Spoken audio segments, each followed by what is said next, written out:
Belief is not this sacred monument people pretend it is. It's more like emotional scaffolding. Most people don't arrive at their worldview through some heroic pilgrimage of logic.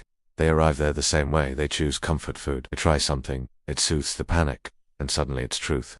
When life feels random and humiliating, the idea that there is a cosmic script becomes extremely attractive. Religion doesn't just introduce a deity, it introduces order. It tells you that chaos has hierarchy, your pain has placement, and your existence has an assignment. That's stabilizing. That's structure. That's psychological gravity. If suffering is part of a plan, then at least it isn't pointless. And when someone converts during a crisis, people on the outside roll their eyes. But imagine your internal world collapsing and someone hands you a narrative where every tear is recorded and every injustice will be balanced. That's not stupidity. That's oxygen. Then there's the other side. The people who once believed with intensity. They prayed, defended doctrine, organized their morality around it, and then something fractured. Maybe hypocrisy inside the institution, maybe intellectual conflict, maybe personal tragedy that felt like divine silence. So they step away. And some of them don't just step away from religion. They step away from transcendence entirely. They say there is no higher power, no cosmic intention, no ultimate meaning. It's just matter and motion. That position is just as bold. You are a self-aware organism made of particles forged in stellar explosions. Living on a planet suspended in vacuum, orbiting a star that could erase you without effort.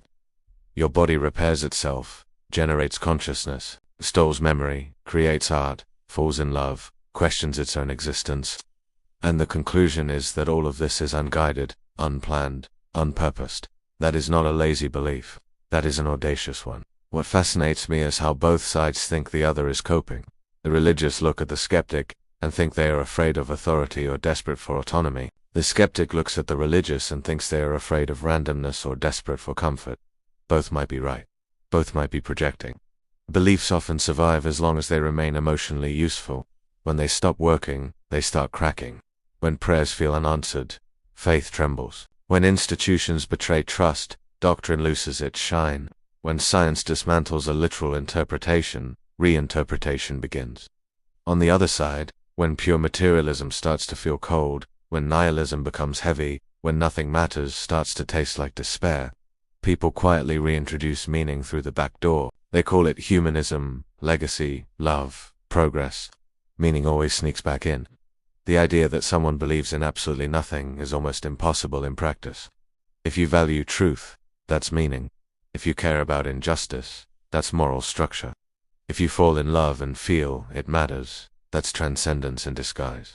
Pure nothingness is not livable. Even the most committed nihilist still locks their door at night and hopes tomorrow arrives.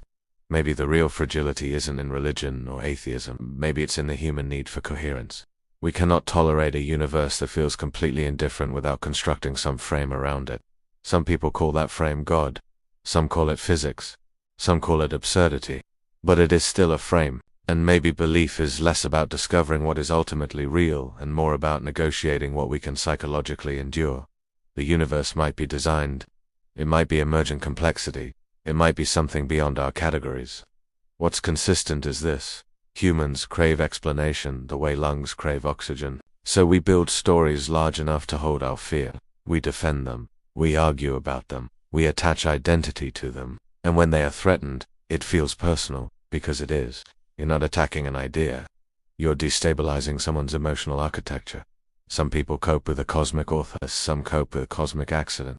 Some pretend the question is irrelevant. But all of them are standing in the same infinite dark, trying to steady themselves with whatever narrative lets them sleep. Belief is fragile because we are fragile. And whether someone says everything has purpose or nothing does, both statements are attempts to survive the weight of existence without collapsing under it.